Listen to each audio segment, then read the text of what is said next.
নমস্কার। আজকে রুদ্রাক্ষ নিয়ে দু একটা কথা বলা যাক। ধর্মীয় বিশ্বাস এবং জ্যোতিষশাস্ত্র অনুসারে অনেকেই রুদ্রাক্ষ ধারণ করেন। কেউ রুদ্রাক্ষে মালা পরে, কেউ একটা রুদ্রাক্ষ কালের সঙ্গে কিংবা চেনের সঙ্গে গলায় ধারণ করে।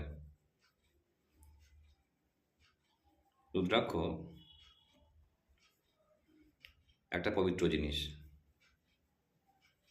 ভগবান শিবের চোখের প্রতিরূপ হিসেবে এটিকে মনে করা হয়।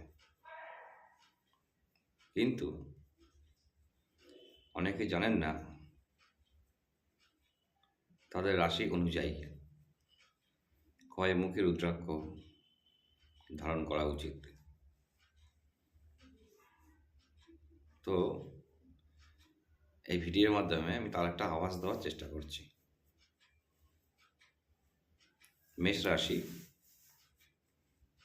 3 মুখী রুদ্রাক্ষ, বৃষ রাশি 6 মুখী রুদ্রাক্ষ, মিথুন রাশি 4 মুখী রুদ্রাক্ষ, কর্কট রাশি 2 মুখী রুদ্রাক্ষ, কন্যা রাশি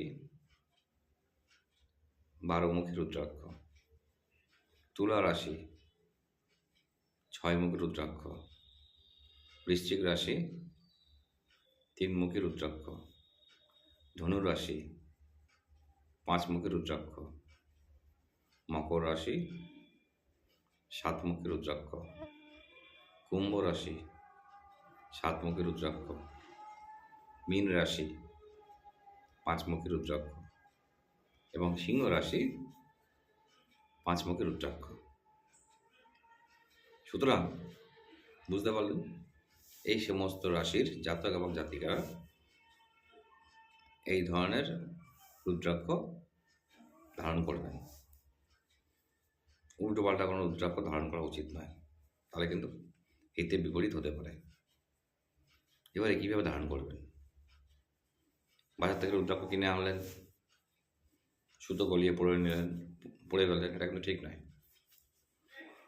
রুদ্রাক্ষ কিনে এনে মানে সঠিক জায়গা থেকে সঠিক রুদ্রাক্ষ কিনে এনে ধারণ করার পূর্বে সেটাকে শোধন করতে হবে অন্ততপক্ষে 24 ঘন্টা। সেটিকে দুধ, ঘি এবং গঙ্গা জলের মধ্যে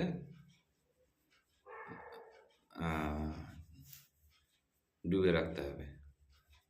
24 ঘন্টা পর সেটাকে তুলে এটা পবিত্র কাপড়ে মুছে তারপরে ধারণ করা উচিত। সোমবারে ধারণ করা সবচাইতে ভালো।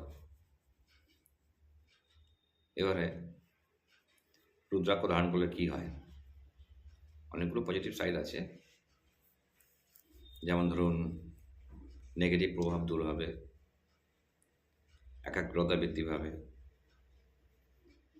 মানসিক শান্তি বজায় থাকবে, শারীরিক সমস্যা দূর হবে অবশ্যই, এবং আধ্যাত্মিক চেতনা আসবে।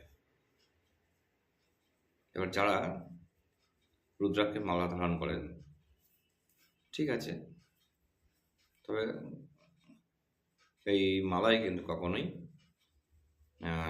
জপ মন্ত্র করা উচিত নয়। এটা একটা রেস্ট্রিকশন আছে।